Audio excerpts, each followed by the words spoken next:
আসসালামু আলাইকুম। আপনাদের যাদের টিন সার্টিফিকেট আছে এবং এখনও রিটার্ন জমা দেননি তারা কিন্তু বড় ধরনের বিপদে পড়তে পারেন। আপনাদের নামে নোটিশ জারি হতে পারে, এমনকি মামলাও হতে পারে। তো আপনি চাইলে কিন্তু খুব সহজে আপনার স্মার্টফোন বা কম্পিউটার দিয়ে রিটার্ন জমা দিতে পারবেন। তো অনেকেরই একটি ধারণা আছে যে রিটার্ন জমা দেওয়া মানে টাকা দিতে হবে। তো এটা কিন্তু সম্পূর্ণ একটি ভুল ধারণা। আপনার যদি ট্যাক্সেবল কোনো ইনকাম না থাকে তাহলে কিন্তু আপনাকে একটি টাকাও দিতে হবে না। আপনি চাইলে আপনার হাতে থাকা স্মার্টফোন বা কম্পিউটার দিয়ে রিটার্ন জমা দিতে পারবেন। তো কিভাবে রিটার্ন জমা দিবেন আজকের এই ভিডিওতে এই বিষয়টি বিস্তারিত দেখাবো। তো আশা করছি ভিডিওটি না টেনে সম্পূর্ণ দেখবেন এবং মূল ভিডিও যাওয়ার আগে অবশ্যই ভিডিওতে একটি লাইক করবেন এবং যারা এখনও চ্যানেলটি সাবস্ক্রাইব করেননি তারা অবশ্যই চ্যানেলটি সাবস্ক্রাইব করে সাপোর্ট দিবেন এবং যারা ফেসবুক পেজ থেকে ভিডিওটি দেখছেন তারা অবশ্যই ফেসবুক পেজটিতে লাইক দিয়ে সাথে থাকবেন। আপনি চাইলে আপনার হাতে থাকা স্মার্টফোন বা কম্পিউটার দিয়েও এই কাজটি করতে পারবেন। তো আপনারা যেন সহজেই বুঝতে পারেন এজন্য আমি কম্পিউটার স্ক্রিনে করে দেখাচ্ছি। তো চলুন কম্পিউটার স্ক্রিনে যাওয়া যাক। সর্বপ্রথম আপনাদের একটি নেট ব্রাউজার ওপেন করতে হবে। তারপর সার্চ বারে লিখবেন ই রিটার্ন, তারপর ইন্টারপ্রেস করবেন। তারপর প্রথমে একটা ওয়েবসাইট আসবে, তো এটার উপর একটা ক্লিক করবেন। তারপর আপনাদের সামনে এমন একটি ইন্টারফেস আসবে। তো এখানে দেখেন লেখা আছে ই রিটার্ন, এটার উপর একটা ক্লিক করবেন।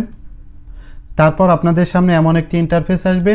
তো আপনাদের যদি অলরেডি অ্যাকাউন্ট খোলা থাকে তাহলে আই অ্যাম অলরেডি রেজিস্টার্ড এখানে ক্লিক করবেন, আর যদি অ্যাকাউন্ট খোলা না থাকে তাহলে I am not yet registered এখানে ক্লিক করবেন। তো এখানে ক্লিক করার পর আপনাদের সামনে এমন একটি ইন্টারফেস আসবে। তো এখান থেকে ওকে করবেন। তারপর আপনাদের সামনে এমন একটি ইন্টারফেস আসবে। তো এখানে ইন্টার ইওর টিন, তো এখানে আপনার টিন নাম্বারটি দিবেন। তো এখানে আমি একটি টিন নাম্বার দিয়ে দিচ্ছি। তারপর মোবাইল নাম্বারের জায়গায় আপনার একটি মোবাইল নাম্বার দিবেন। তো এই নাম্বারটি কিন্তু অবশ্যই আপনার এনআইডি কার্ড দিয়ে রেজিস্ট্রেশন করা থাকতে হবে। তো এখানে আমি ফোন নাম্বারটি দিয়ে দিচ্ছি।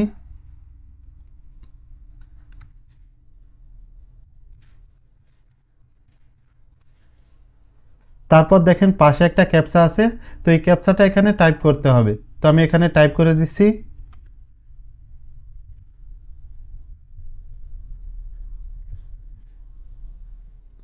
তারপর ভেরিফাইতে ক্লিক করবেন। তারপর আপনাদের সামনে এমন একটি ইন্টারফেস আসবে। তো আপনার ওই নাম্বারে একটি ওটিপি পাঠানো হবে, এখানে সেই ওটিপিটি দিতে হবে এবং এখান থেকে আপনাকে একটি পাসওয়ার্ড সেট করে দিতে হবে। তো এখানে আমি ওটিপিটি টাইপ করে দিচ্ছি।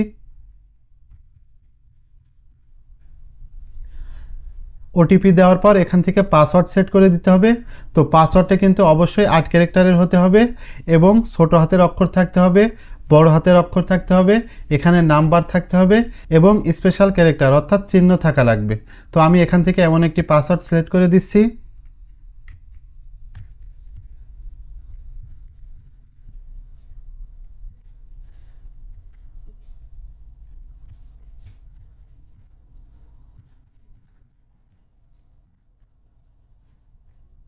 পাসওয়ার্ডটি দেওয়ার পর এখানে সাবমিটে ক্লিক করবেন। তারপর আপনার অ্যাকাউন্টটি ক্রিয়েট হয়ে যাবে। তো এখান থেকে সাইন ইন করতে হবে। সাইন ইন করার জন্য এখানে আপনার টিন নাম্বারটি দিবেন এবং আপনার পাসওয়ার্ডটি দিবেন।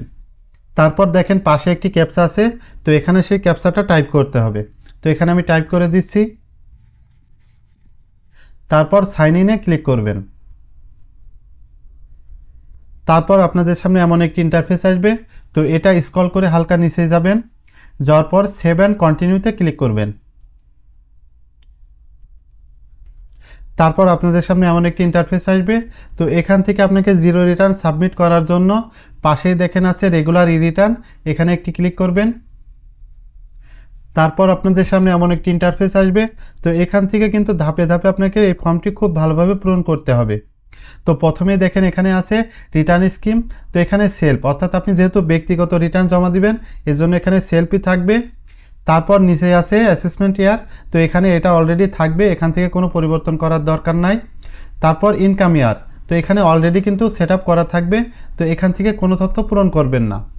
তারপর দেখেন এখানে একটা অপশন আছে যে রেসিডেন্ট স্ট্যাটাস, অর্থাৎ আপনি যদি দেশে থাকেন সেক্ষেত্রে রেসিডেন্ট দিবেন, আর আপনি যদি বাইরে থাকেন সেক্ষেত্রে নন রেসিডেন্ট দিবেন।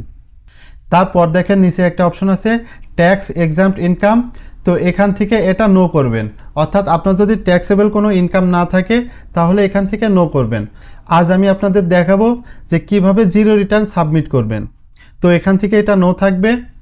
তারপর সাইডে দেখেন একটা অপশন আছে হেডস অফ ইনকাম, অর্থাৎ আপনার যদি ট্যাক্সেবল কোনো ইনকাম থেকে থাকে তাহলে এখান থেকে সেটা দেখাতে হবে। তো আপনি যেহেতু জিরো রিটার্ন সাবমিট করবেন তো এখান থেকে নো করে দিবেন। তারপর এখান থেকে ইয়েস করবেন। তারপর স্ক্রল করে নিচে যাবেন। তারপর এখান থেকে সেভ অ্যান্ড কন্টিনিউতে ক্লিক করবেন। তারপর আপনাদের সামনে এমন একটি ইন্টারফেস আসবে। তো এখানে দেখেন একটা অপশন আছে আইটি 10B রিকোয়ারমেন্ট। তো আপনার যদি 50 লক্ষ টাকার উপরে কোনো সম্পদ থাকে তাহলে এখানে ইয়েস দিবেন, আর যদি না থাকে তাহলে নো দিবেন। তারপর এখান থেকে আপনার যদি কোনো মোটর কার থাকে অর্থাৎ 4 চাকার কোনো গাড়ি থাকে তাহলে ইয়েস দিবেন, না থাকলে নো দিবেন। তারপর আপনার যদি কোনো ব্যবসা থাকে পার্টনারশিপে তাহলে এখান থেকে ইয়েস দিবেন, না থাকলে নো দিবেন। তারপর এখান থেকে আপনার যদি কোনো কোম্পানি থাকে অর্থাৎ আপনি যদি ডিরেক্টর হন তাহলে ইয়েস দিবেন, না থাকলে নো দিবেন। তারপর এখান থেকে হ্যাভ অ্যানি হাউস প্রপার্টি, যদি আপনার কোনো প্রপার্টি থাকে তাহলে ইয়েস দিবেন, না থাকলে নো দিবেন। তারপর নিচে দেখেন একটা অপশন আছে যে IT 10B may be not mandatory still want to submit. তো এটা ইয়েস রাখবেন। তারপর স্ক্রল করে নিচে যাবেন। তারপর কোণা থেকে সেভ অ্যান্ড কন্টিনিউতে ক্লিক করবেন। তারপর আপনাদের সামনে এমন একটি ইন্টারফেস আসবে। তো এখান থেকে কিন্তু আপনাকে আয় ব্যয়ের যে তথ্যটা এখান থেকে কিন্তু দিতে হবে। তো প্রথমেই দেখেন একটা অপশন আছে যে expenses for food clothing and other essential. তো আপনার পোশাক, খাবার এবং অন্যান্য বাবদ আপনার বছরে কত টাকা খরচ হয়েছে এখানে সেই খরচটির পরিমাণ দিতে হবে। তো এখানে আমি একটা পরিমাণ দিয়ে দিচ্ছি। তো আমি ধরেন 40,000 টাকা খরচ করেছি, তো এখানে 40,000 টাকা দিয়ে দিচ্ছি। তারপর দেখেন পাশে একটা অপশন আছে কমেন্ট, তো অর্থাৎ আপনি টাকাটা কোথা থেকে পেয়েছেন এখানে সেটা লিখে দিতে হবে। তো যেহেতু আপনি জিরো রিটার্ন সাবমিট করবেন অর্থাৎ আপনার ইনকামের যেহেতু কোনো সোর্স নাই, তাই এখান থেকে আপনি লিখে দিতে পারেন মানি গিভেন বাই ফাদার বা গিভেন বাই মাদার বা অন্য কোনো অপশন লিখে দিতে পারবেন। তো এখানে আমি এটা লিখে দিলাম। তারপর নিচে দেখেন একটা অপশন আছে অ্যাকোমোডেশন এক্সপেন্স, অর্থাৎ আপনার যে ট্রান্সপোর্ট বাবদ কোনো খরচ আছে কিনা, অর্থাৎ আপনার হাউস হোল্ড বাবদ কোনো খরচ আছে কিনা বা আপনার যে ট্রান্সপোর্ট সেটা বাবদ কোনো খরচ আছে কিনা, যদি থাকে এখান থেকে দিয়ে দিতে হবে। তো এখান থেকে সাপোজ আমি 5,000 টাকা দিয়ে দিচ্ছি।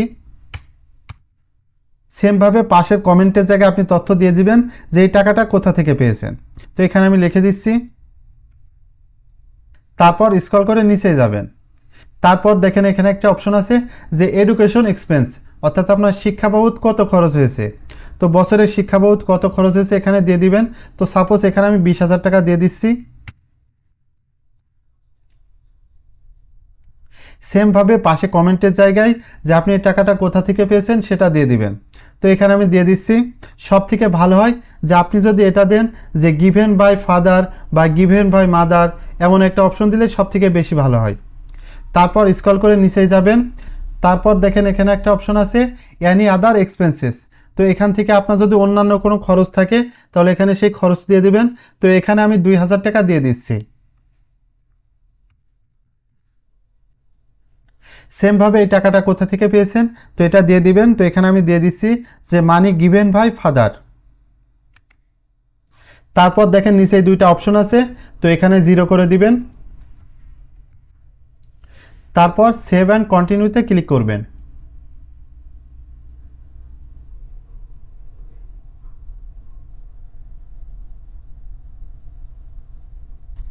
তারপর আপনাদের সামনে এমন একটি ইন্টারফেস আসবে। তো এখান থেকে হালকা স্ক্রল করে নিচে যাবেন। তো আপনি যে টাকাটা খরচ করেছেন এই টাকাটা কোথা থেকে পেয়েছেন এখানে কিন্তু সেই তথ্য দিতে হবে। তো এখানে দেখেন একটা অপশন আছে সোর্স অফ ফান্ড। তো নিচে দেখেন একটা অপশন আছে আদার রিসিপ্ট। তো এখানে একটা ক্লিক করবেন। ক্লিক করার পর স্ক্রল করে নিচে যাবেন। তো এখান থেকে আপনাকে কিন্তু দিতে হবে যে আপনি যে টাকাটা খরচ করেছেন সেই টাকাটা কোথা থেকে পেয়েছেন। তো এখান থেকে আমি দিয়ে দিচ্ছি। তারপর এখান থেকে যে পরিমাণটা অর্থাৎ আপনি যে টাকা খরচ করেছেন সেই টাকার পরিমাণটা এখানে দিয়ে দিবেন। তো দেখেন উপরে লেখা আছে যে আমি কত টাকা খরচ করেছি। তো এখানে দেখেন 67,000 টাকা দেওয়া আছে। তো এখানে সেই পরিমাণটা দিয়ে দিবেন। যদি এমন হয় যে আপনি অন্য কোনো সোর্স থেকেও টাকা পেয়েছেন সেক্ষেত্রে আপনি এখান থেকে অ্যাডে ক্লিক করবেন। ক্লিক করলে কিন্তু নিচে একটা অপশন পাবেন। তো এখান থেকে আপনি লিখে দিতে পারবেন যে কোথা থেকে টাকা পেয়েছেন, কত টাকা পেয়েছেন। তারপর স্ক্রল করে নিচে যাবেন। তারপর এখান থেকে দেখতে পারবেন যে আপনি এক বছরে কত টাকা খরচ করেছেন এবং সেই টাকাটা কোথা থেকে পেয়েছেন। তো দুইটাই দেখেন সেম, এর জন্য আমার যে ডিফারেন্স সেটা কিন্তু 0 চলে এসেছে। তো তারপর সেভ অ্যান্ড কন্টিনিউতে ক্লিক করবেন। তারপর এখান থেকে আপনি কিন্তু সকল তথ্য দেখতে পারবেন যে আপনি যে তথ্যগুলো পূরণ করেছেন এখান থেকে সেই তথ্যগুলো দেখতে পারবেন। তো স্ক্রল করে নিচে যাবেন। নিচে যাওয়ার পরে এখানে একটা অপশন পাবেন প্রসেস টু অনলাইন রিটার্ন। তো এখানে একটা ক্লিক করবেন। এখানে ক্লিক করার পর আপনাদের সামনে এমন একটি ইন্টারফেস আসবে। তো এখান থেকে কিন্তু আপনি সকল তথ্য দেখতে পারবেন। তো স্ক্রল করে নিচে যাবেন। যাওয়ার পর নিচে দেখেন একটা অপশন আছে সাবমিট রিটার্ন। তো এখানে একটা ক্লিক করবেন। তারপর এখান থেকে ইয়েস করবেন। তারপর আপনাদের সামনে এমন একটি ইন্টারফেস আসবে। তো আপনার জিরো রিটার্নটা কিন্তু সাবমিট করা হয়ে গেছে। তো এখান থেকে অ্যাকনোলেজমেন্ট যে স্লিপটা আছে সেটা কিন্তু ডাউনলোড করতে পারবেন। তো তার জন্য এখানে ক্লিক করবেন। তারপর আপনাদের সামনে এমন একটি ইন্টারফেস আসবে। তো স্ক্রল করে নিচেই যাবেন। তো এটাকেই কিন্তু মূলত রিটার্ন সার্টিফিকেট বলে। তো এটা আপনি ডাউনলোড করে সংরক্ষণ করে রাখবেন এবং পরবর্তীতে এটা ব্যবহার করতে পারবেন। তো ডাউনলোড করার জন্য ডাউনলোডে ক্লিক করবেন। তারপর আপনাদের সামনে এমন একটি অপশন আসবে। তো এখান থেকে সেভে ক্লিক করবেন। তারপর আপনার ইচ্ছামতো একটা ফোল্ডারে এটা সেভ করে রাখবেন। এই সার্টিফিকেটটা সংরক্ষণ করে রাখবেন। পরবর্তীতে আপনাদের যদি কোনো কাজে লাগে সেখানে এই সার্টিফিকেটটা ব্যবহার করতে পারবেন। তো পাশেই দেখেন একটা অপশন আছে ট্যাক্স রেকর্ড। তো এখানে ক্লিক করবেন। এখানে ক্লিক করার পর একটা অপশন পাবেন এক্সপ্রেস সার্টিফিকেট। তো এখানে ক্লিক করবেন। তারপর আপনাদের সামনে এমন একটি ইন্টারফেস আসবে। তো এখান থেকে হালকা স্ক্রল করে নিচে যাবেন। তো পাশে দেখেন 3টা অপশন আছে টোটাল ইনকাম, নেট ওয়েলথ এবং পেইড ট্যাক্স। তো এটার উপর টিক মার্ক দিয়ে এটা আপনার সার্টিফিকেটে শো করায়। তারপর স্ক্রল করে নিচে যাবেন। নিচে যাওয়ার পর ডাউনলোড অপশন আছে। তো এখানে ক্লিক করবেন। ক্লিক করলে কিন্তু এটা পিডিএফ আকারে আপনি সংরক্ষণ করে রাখতে পারবেন। তারপর সাইডে দেখেন একটা অপশন আছে রিটার্ন। তো আপনি যে রিটার্নটা জমা দিলেন এখানে টোটাল তথ্য আছে। তো আপনি চাইলে কিন্তু এটা সংরক্ষণ করে রাখতে পারবেন। তাহলে কিন্তু পরবর্তীতে আপনি যখন জিরো রিটার্ন সাবমিট করবেন আবার পরবর্তীতে, তখন কিন্তু আপনার এটা কাজে আসবে। তো এটা সংরক্ষণ করার জন্য স্ক্রল করে নিচে যাবেন।